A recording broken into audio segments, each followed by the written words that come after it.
Me llamo Gabriel Llovera, soy el director general de Garden Hoteles. Garden Hoteles somos una empresa familiar que llevamos 32 años en el mercado. La creó mi suegro y cuando digo familiar es porque precisamente pues toda la familia estamos trabajando en la compañía, ¿no? Tenemos 14 hoteles en Mallorca, en Menorca, en Ibiza. Tenemos hoteles en Huelva y en Almería.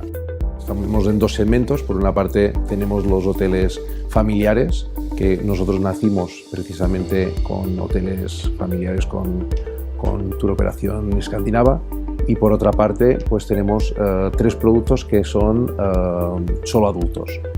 Y a partir de aquí pues tuvimos la inquietud de seguir innovando e intentar hacer otro concepto de hotel, y que pues hablamos con Hotel Factory para preguntarles cómo podríamos enfocar y cómo podríamos buscar otro concepto, y a través de ellos, de la mano de ellos, pues conseguimos una serie de ideas, y de esta pues entre todos pues decidimos coger la de Healthy Holiday.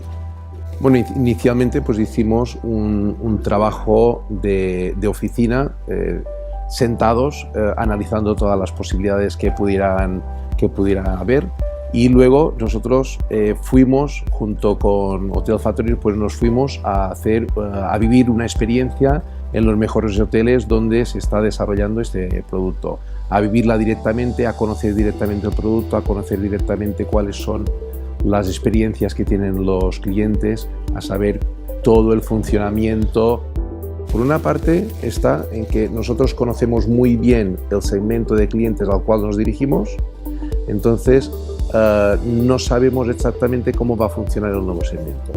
Y con Hotel Factory lo que hemos conseguido es que ellos, por una parte, pueden desarrollar paralelamente, al mismo tiempo que estamos desarrollando nosotros el trabajo diario, ellos pueden ir desarrollando una idea nueva, un concepto nuevo, y nos pueden ir incorporando todas estas ideas. Y por otra parte, el conocimiento que como asesores externos pues ellos tienen es mucho mayor que lo que tenemos nosotros, que Hotel Factory es una empresa especializada en hoteles. O sea, lo que precisamente Hotel Factory sabe es de hoteles, de conceptos, de tipos de hoteles, de tipos de servicio, y las otras consultoras probablemente son más generalistas. Entonces, lo que sí, nosotros como empresa hotelera lo que necesitamos es el expertise precisamente de una empresa que sepa, que nos entienda y que sepa de nuestro mundo más cercano, ¿no?